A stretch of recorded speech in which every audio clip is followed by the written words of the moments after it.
Hi everybody, it's Tom from Vehicle Visionary. This is the 2024 Honda CR-V Hybrid Sport L. So you're going to find a few additions here on the Sport L trim level compared to the Hybrid Sport. And I'm going to show you what those are today. And we are going to answer the question, or at least give you the information to answer the question. Do you get the right features for a sticker price of $37,675? The exterior color on this model is lunar silver. It has a black interior, and this particular model is front-wheel drive, but all-wheel drive is available. Let's dig in a little bit deeper to this model that I borrowed from Holmes Honda. If you want to know more about this particular CR-V, check out the link down in the description of the video. And we'll start things out here on the front end with the very sporty look of this particular model. It's going to have LED lighting everywhere you look, LED headlights, LED daytime running lights. The flickering effect is due to my camera, so just in case anybody knows. I know I share that in every video, but people ask, especially for those who haven't watched my videos before. You're going to have active air curtains. I don't know how easy it is to see through there. A little bit of daylight coming through, but that's going to help to improve aerodynamics. The air comes out right here. So if you're curious about that, well, there it is. And Honda sensing is here, adaptive cruise control, road departure mitigation braking, lane keeping assist, adaptive cruise control, all of that good stuff is here. And here is your remote. And I know the main thing people like to know is, does it have remote start? There it is right there. And while this model is front wheel drive, let's talk a little bit more about what you'll find here as far as tire and wheel setup. 235 on your width, a 65 series sidewall wrapped around the, what I consider, rather sporty looking gloss black 18-inch wheels. And the gloss black mirror caps with the turn signal indicators built in, blind spot monitoring as well. You can see that right here. And these are heated, power adjustable, and power folding side view mirrors. You do have a proximity key with the walk-away feature, roof rails up top, as well as a sunroof. It is the conventional size sunroof, but it is here nonetheless. And we finish things off with the body-colored shark fin antenna, the rear roof spoiler that actually is functional to channel air over this rear window, but it also gives a nice clean look back here. We'll finish things off on the rear with the LED taillights. And being that this is the Hybrid Sport L trim level, you're going to find the Hybrid Powertrain, which is a combination of the 2-liter naturally aspirated 4-cylinder and the dual electric motors. Combined makes 204 horsepower, 247 pounds-feet of torque. And let's take a look. You also have an eCVT as your transmission. Let's take a look here. I got a little bit ahead of myself. Let's take a look at our MPGs. 43 city, 36 highway, 40 combined, and 2.5 gallons of gas per every 100 miles driven. And if you're wondering, well, how much gas does this model hold? It has a 14-gallon gas tank. There's your capless fuel fill. And when you lock the interior, let me see if I can do this in a timely manner and make sure I don't spend too much time fumbling around looking for the remote in my pocket. There we go. That is a locking gas door. And that's very important to a lot of people, to know that you have that safety and security with being able to lock the gas door on your vehicle. And maybe you're that person that's saying, hey Tom, what is the advantage of a hybrid vehicle compared to a full EV? Well, the thing is, you don't have to rely on charge capacity only. Here, if you have gas in the gas tank, if the charge capacity gets down to a certain point, you don't have to worry about whether or not you can get down the road, because you still have that 2-liter engine under the hood to keep things going. And by the way, in electric only, how far can you drive? 34 miles. And towing on the hybrid version of this generation of the CR-V comes in at 1,000 pounds. I have had people say, no, it's 1,500. That's if you go with the 1.5-liter turbocharged 4-cylinder, the non-hybrid version. And within the interior, 39.3 up to 76.5 cubic feet worth of cargo capacity. There is a handy-dandy 12-volt power outlet right there. A little bit of storage on each side of the floor back here. Now, for those who may not know, you don't have a spare tire with this model because there isn't room for one. That's the only reason why you won't find that. So you do have a tire repair kit. It is something that you need to know about. And for those who say, what does it look like with fully maximized cargo capacity? Well, there's a couple of things to show you here. I have both sides of the seats folded down. And you can see that they're relatively flat this way, but there is one little thing just to know about as far as the cargo floor goes. And when you lower everything down, you do have that hump right there leading up to the seats. I don't know that that makes that big of a difference, but just so you know, that's what you have. People ask about that. And as far as what your rear seat passengers are going to find, well, let's see. The armrest seems to be comfortable. We could press on it like that, but it's better to put your arm up there. Here is the door bin, plenty of space in there. And another commonly asked question, do the rear seats recline? There is your answer. I'm going to put that back into a normal position, or the conventional position, we'll say. Obviously, that means the front seats recline a lot more than that. And you'll see that you have the rear air conditioning vents built into the rear of the center console. That's always a win. I know you like that.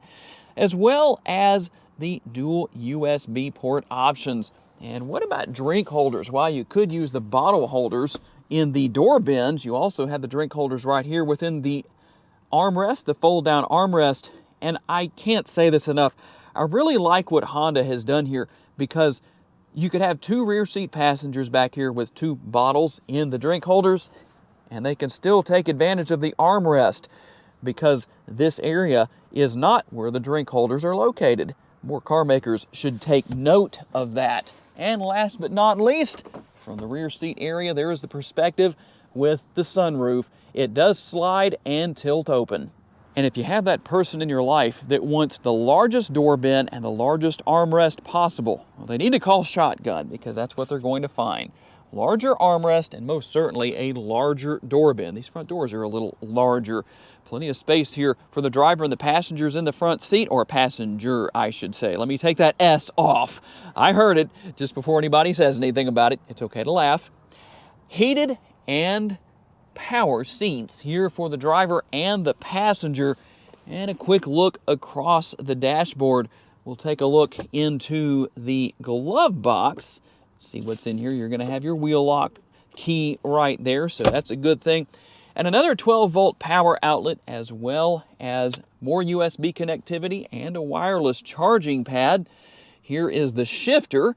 Good thing for those of you who don't like the push-button style shifters. That's what you have. Drive mode selector, hill start assist, and hill descent control, as well as the power parking brake and brake hold mode. Cup holders, a little bit of space here in front of the center console. Now, let's do this.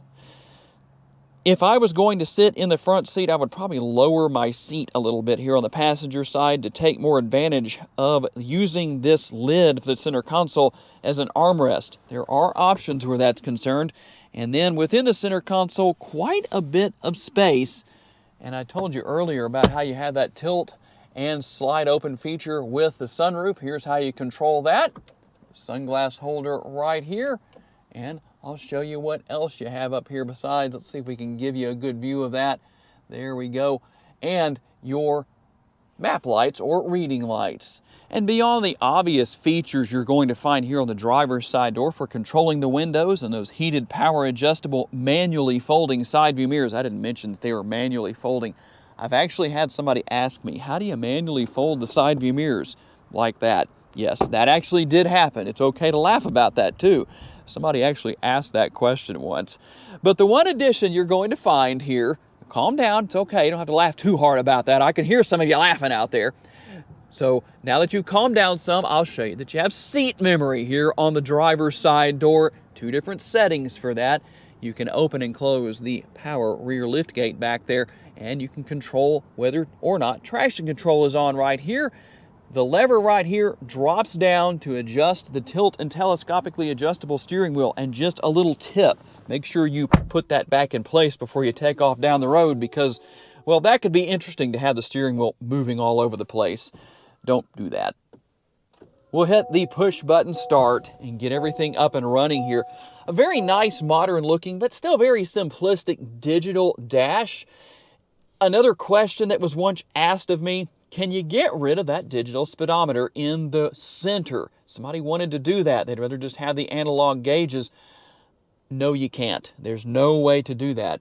Maybe if we ask enough, for those of you who might want to know about that, say something in the comments about that. Maybe we'll see that feature come in the future from Honda. I don't know. Hitting the home button right here allows you to get to the screen where I am on the left-hand side. You can also use the scroll wheel right here to scroll through several different features. And if you want to select something, you just push on that and there you go. And in this case, we're going to have the 9-inch touchscreen. Very, very nice, very easy to learn, very easy to use. And if you want to see your power flow meter, there you go. It lets you know what's going on as far as your miles go, mileage that you can drive, and even your average MPGs. It really simple to use, really simple to learn. It may look a little complicated if you haven't used this kind of technology before, but don't worry, it's easy. And here's how you're going to go into vehicle settings. Even easier to figure that out because, well, you have those graphics right there, and then you can go into general settings, and you'll also have the multi-view rear view camera. And you can see over here on the right-hand side of the screen, that shows us that we have parking sensors here. So front and rear parking sensors, that's a good thing. And here's the 3 different views of the multi-view rear view camera. And as I mentioned earlier, we have heated seats for the driver and the passenger. You also have dual zone climate control. You can sync those together or you can unsync those depending on what you want to do. And I showed you the drive mode selector earlier in the video. What exactly are the driving modes? Well, let's see. You're going to have sport, even though that's not the default driving mode. Normal is the default. We also have econ, and you have snow mode. You have the graphics that go with each driving mode as well. I'll give you a second to take a look at that because if I don't slow down, somebody will probably ask me to. So again, I better make sure I do that. All right, let's take a test drive with this CR-V Hybrid Sport L. And I don't know if you can see the speedometer or not with the camera view, but before anybody gripes and moans in the comments and says, "You didn't slow down for the school zone." Yeah, actually, I slowed down below the speed limit of 35 miles per hour. Don't take those kind of chances, even though there's absolutely nobody out here right now. That's kind of interesting. But it's on. The signs do say when flashing, so when they're flashing, I'm going to slow down. Even being passed by somebody, that's interesting. But it happens. Okay, now, let's head on down the road with the test drive, and I'll get back on topic here. What is it like to drive the CR-V Hybrid Sport L? It's a very enjoyable driving experience. The ride quality is really good. I really enjoy driving these models. And whether you have front-wheel drive or all-wheel drive, they handle corners very well. They stay nice and stuck to the road is the best way to put it. Obviously, you don't want to overdrive it, but I think that's pretty hard to do, and I don't think anybody's going to hot rod their CR-V, whether it's a hybrid or non-hybrid model. Likely not to do that. But you know what? Speaking of that, you might wonder, well, how exactly do they get down the road as far as acceleration goes? If you need to merge into fast-moving traffic, if you need to get around slower-moving vehicles, whatever the situation is, it's not going to be a problem. I mean, you keep in mind the fact that you not only have 204 horsepower, but 247 pound-feet of torque, so you have more than enough to get the job done. Although, it would be nice to have the experience of having some extra weight here in the interior, maybe cargo, maybe pull a trailer. I don't know. I don't know how many people are actually going to pull a trailer with their CR-V Hybrid Sport, but you never know. Tell me if you have. Have you ever tried that before? I'm curious. Somebody out there has done it, and I'm curious to know what your experience was. So leave a comment and tell me about it. There may be other people who want to know as well. The thing I like here is you have plenty of space within the interior. Very comfortable. I don't feel cramped. And while I'm not super tall, I would say about average height at 5'10", I'm comfortable. Very comfortable. And you can adjust the seats, obviously, here in the front seat. a multitude of ways to compensate for that. The driver can adjust the steering wheel, like I said earlier, tilt and telescopically adjustable, so that's helpful. And for those who are saying, boy, I really am afraid of the technology, I just don't know that I want to mess with that. I don't even think I will. It's going to be there, but I'm not going to mess with it. I promise you, it's easy to learn. And once you do learn it, you're going to be glad that you did. It will be very helpful in a multitude of ways. It's nothing complicated. That's good. And as far as just overall visibility, it's very good, but the advantage is not only do you have great visibility around the vehicle to be able to see what's going on around you, but you have blind spot monitoring built into your side view mirrors. That makes things even easier. So a very well-rounded vehicle as far as the CR-V goes. The one question I would love to see you answer is, when Honda redesigned the CR-V for the 2023 model year, was there something they didn't do that you were hoping to see? Okay, tell me what you think about the 2024 Honda CR-V Hybrid Sport L. Do you get the right features for a sticker price of $37,675?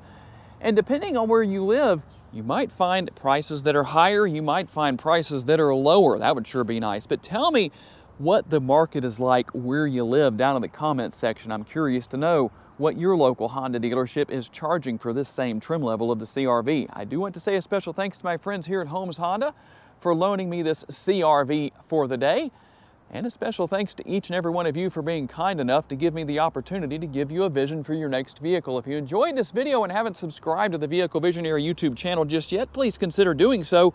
And if you would like to learn about additional vehicles you may wish to consider purchasing, check out the video that's on the screen right now, and I will see you there.